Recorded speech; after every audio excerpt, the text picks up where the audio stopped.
Hi, welcome to Matt Selling Music. In this video I'm going to show you how to play Never Going Back Again by Fleetwood Mac. This song is performed by the band's guitar player Lindsey Buckingham and is on the band's album Rumors.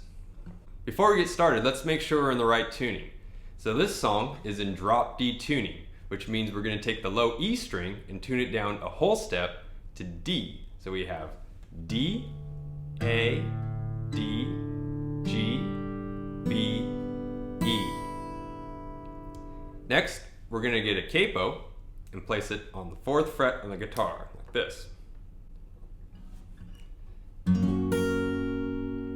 So, even though the notes are different here, I'm still going to refer to these as if we're in open position. So this chord that I just played, even though it sounds like an F sharp chord, I'm still going to call it a D chord, since that's what it would be if we were in open position on the guitar.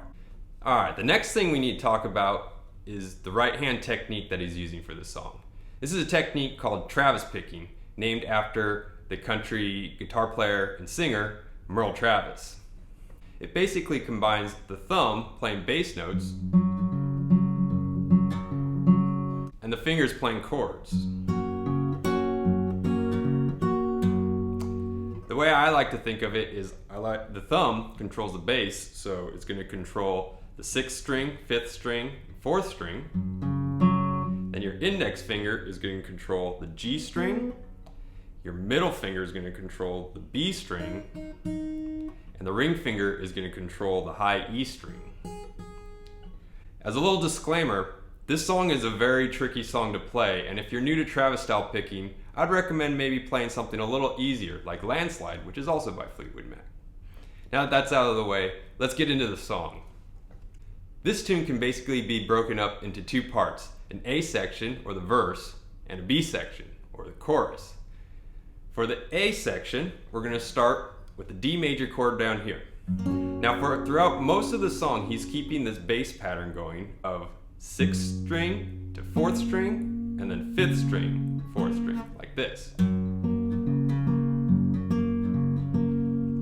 So to start off, we have this D chord, so we're going to play D, A, hammer onto D, and then play some high notes up on top for this D chord. Now when he's playing these high notes, he's still keeping that thumb going here. A big part of this tune is just keeping that thumb moving the whole time. That'll help give you the rhythm of the song. Next, he does a variation of this pattern using some pull-offs with 6s. And then doing the same picking pattern up on the top again.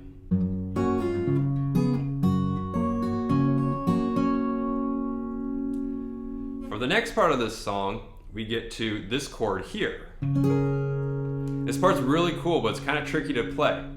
I think of this as a 3/4 polyrhythm, where the notes on top are in 3, 1, 2, 3, 1, 2, 3, 1, 2, 3, and the bass line is in 4, 1, 2, 3, 4. This is a very tricky pattern to get. It took me a really long time to get it down. I recommend playing it slow and seeing where the thumb needs to line up with each finger to get the pattern down.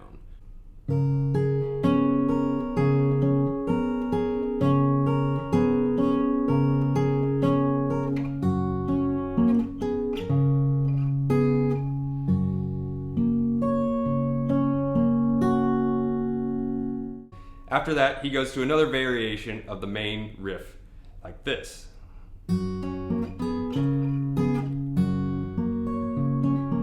Again, still keeping that bass line going.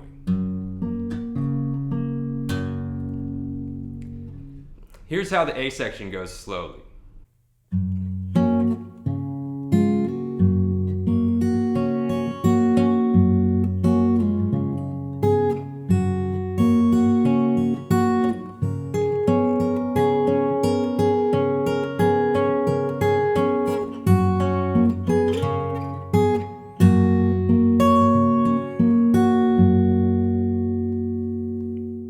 Next, let's go to the B section of the song. This section, he's still playing D to A, but he's playing the chords up higher on the neck of the guitar. He's still keeping that bass line pattern going the whole time. Again, that's a very key part of this song to getting the rhythm and the feel of it. So here he starts with D, A, back to D. Then he just does a variation of that picking pattern.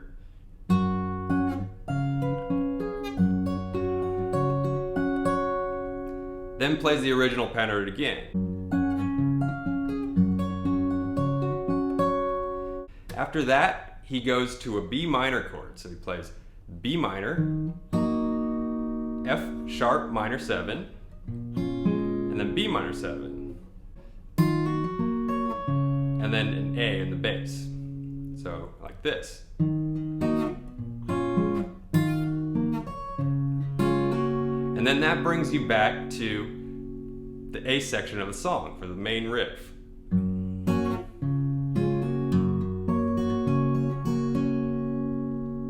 Here's how the B section goes.